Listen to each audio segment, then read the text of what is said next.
O organismo busca manter o peso corporal e as reservas constantes, baseado nos pilares da regulação da ingestão alimentar e do gasto energético.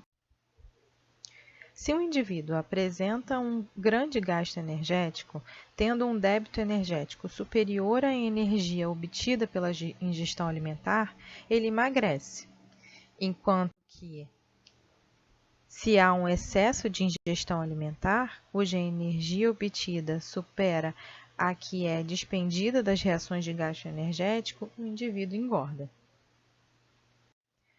Nessa busca para manter a estabilidade, existem regulações que atuam em curto e longo prazo. Em curto prazo, temos regulação que auxilia no início e no término da refeição, enquanto que no longo prazo, as regulações se baseiam em controlar a quantidade das reservas por longos períodos, para que não haja grande variação ao longo do tempo. Tanto a regulação de curto como de longo prazo se dão por controle central a partir do hipotálamo. Nessa região estão presentes vários núcleos envolvidos na regulação de diversos processos do organismo, e entre eles alguns estão envolvidos no controle da ingestão e do gasto energético. A partir de experimentos com animais, descobriu-se que lesões no hipotálamo lateral levam o animal a parar de comer e perder peso, indicando que esse local seria importante na indução da fome. Já as lesões no hipotálamo ventromedial foram associadas a um comportamento compulsivo na busca pelo alimento e o animal engordava, indicando que esse local seria importante na indução da saciedade. Contudo, essa regulação parece ser bem complexa e ainda não totalmente elucidada. Outros núcleos participam dessa regulação, como o núcleo paraventricular e o arqueado. Vou dar destaque ao núcleo arqueado, pois é através dele que os sinais chegam da periferia para o sistema nervoso central e é a partir dele que originam respostas de ativação de outros grupos de neurônios envolvidos nessa regulação. Sabemos que no núcleo arqueado há populações de neurônios considerados orexígenos, ou seja, que induzem a fome. Eles também participam da redução do gasto energético.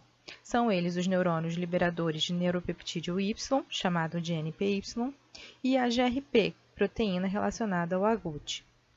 E temos também populações de neurônios considerados anorexígenos, que inibem a fome, e eles participam também da regulação de aumento do gasto energético.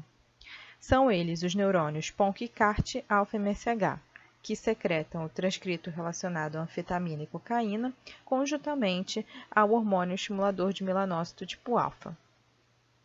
Dependendo da condição do organismo e dos estímulos que chegam da periferia, ocorre a ativação de uma ou outra população. Após período de jejum, observa-se a ativação dos neurônios NPY-AGRP, que ativam outras populações de neurônios, estimulando a fome e induzindo a busca pelo alimento, ao mesmo tempo que ativa neurônios que levam à redução de processos que gastam energia. De forma oposta, frente a uma refeição, ocorre a ativação dos neurônios PONC e CART alfa-MSH, que ativam outras populações de neurônios, estimulando a saciedade e o término da refeição. Isso contribui para que a pessoa não coma demais em uma mesma refeição, ao mesmo tempo que ativam outros neurônios que levam ao aumento de processos que gastam energia. No curto prazo, durante a refeição, temos estímulos sensoriais e químicos que sinalizam para o término da refeição. A presença do alimento no estômago e no intestino ativa sensores de estiramento localizado na parede dessas cavidades e isso indica que há alimento e que em breve o indivíduo deve parar de se alimentar. Durante a digestão, conforme os nutrientes são absorvidos, esses circulam no sangue e podem ter efeito direto no hipotálamo. Além disso, há secreção de hormônios no trato gastrointestinal envolvidos no processo da digestão, como a colecistocinina, peptídeo semelhante ao glucagon, PYY, que também atuam diretamente no hipotálamo, sinalizando quanto à presença do alimento. E ainda, especialmente as refeições que contêm glicose, gera um aumento da secreção de insulina, que também sinaliza diretamente no hipotálamo para ativar a resposta da saciedade. Quando passamos um período sem se alimentar, o estômago libera o hormônio grelina, que sinaliza diretamente no hipotálamo, induzindo a resposta de fome e busca pelo alimento, que é importante para iniciar a refeição. No longo prazo, o principal sinalizador é a leptina, uma adipocina produzida no tecido adiposo que é secretada na corrente sanguínea e atua diretamente no hipotálamo, induzindo resposta de saciedade e aumento do gasto energético. Conforme há aumento do depósito adiposo, há aumento proporcional da secreção de leptina, e ela tende a induzir mais intensamente a resposta de inibição da fome e aumento do gasto energético, para que o indivíduo possa reduzir os seus estoques adiposos, retornando esse estoque e o peso ao valor original.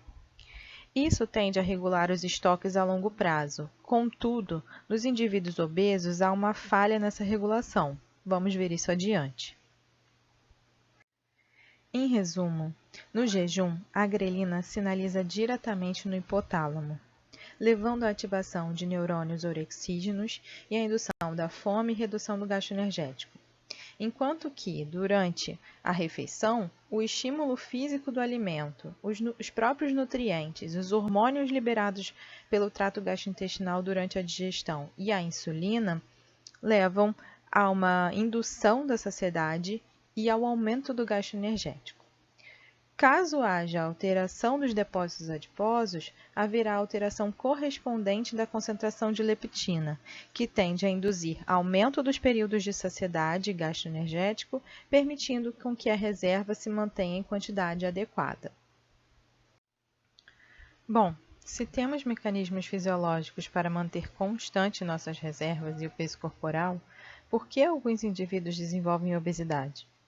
Podemos citar influência genética e ambiental, relacionada aos hábitos alimentares e estilo de vida quanto à prática de atividade física.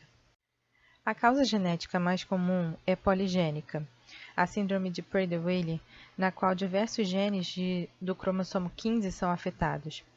A hiperfagia e obesidade são acompanhadas de outras alterações hormonais, baixa estatura e dificuldades de aprendizagem e fala. Contudo, as causas genéticas são raras, especialmente as monogênicas. Geralmente afetam neuropeptídeos ou receptores desses neuropeptídeos envolvidos na sinalização da saciedade.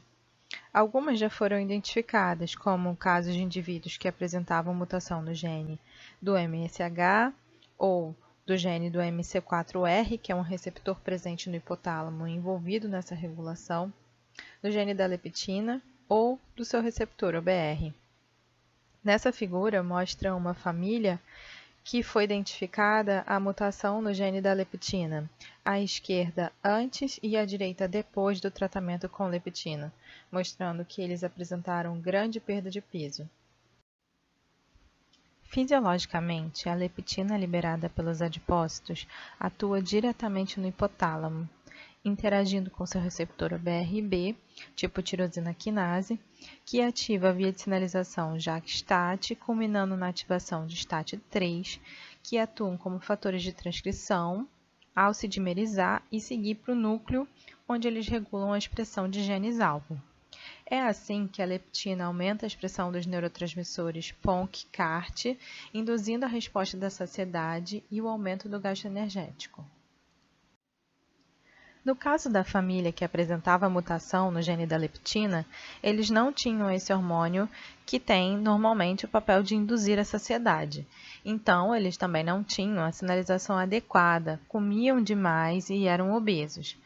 Quando receberam o hormônio exógeno, o controle do peso corporal e as reservas se restabeleceram. No entanto, grande parte dos casos de obesidade é causada por fatores ambientais, como sedentarismo, pela baixa prática de exercício físico, e excesso de ingestão alimentar, tanto pelo maior número de porções, quanto também pelo aumento de calorias em cada porção. Isso faz com que as reservas adiposas aumentem, gerando também um aumento da secreção de leptina, que tende a controlar as reservas adiposas. Contudo, nem sempre esse controle é efetivo. Frequentemente, os indivíduos obesos apresentam níveis elevados de leptina. No entanto, há resistência à ação desse hormônio por alguma alteração de proteínas da via de sinalização, como acontece pelo aumento de SOX3 e PTP1B, que são proteínas que agem diminuindo a ação das proteínas da via de sinalização da leptina e atenuam o aumento da expressão dos neurotransmissores PONC e CART envolvidos com a resposta da saciedade e do gasto energético. E o que faz com que tenha aumento dessas proteínas SOX3 e PTP1B e, consequentemente, que a gente tenha essas alterações da via de sinalização da leptina? Já foi mostrado que, conforme há acúmulo de lipídios no tecido adiposo branco, há aumento do perfil inflamatório do organismo. Mesmo que em baixo grau, isso pode levar a alterações da via da leptina em diversos locais, inclusive no hipotálamo, como descrito anteriormente. Essa é uma das explicações, mas existem outras teorias que outros fatores também possam contribuir com esse aumento da resistência à ação da insulina, como a alteração no perfil de adipocinas secretadas pelo tecido adiposo, o próprio excesso de lipídios poderia causar toxicidade e também a relação com as espécies reativas de oxigênio.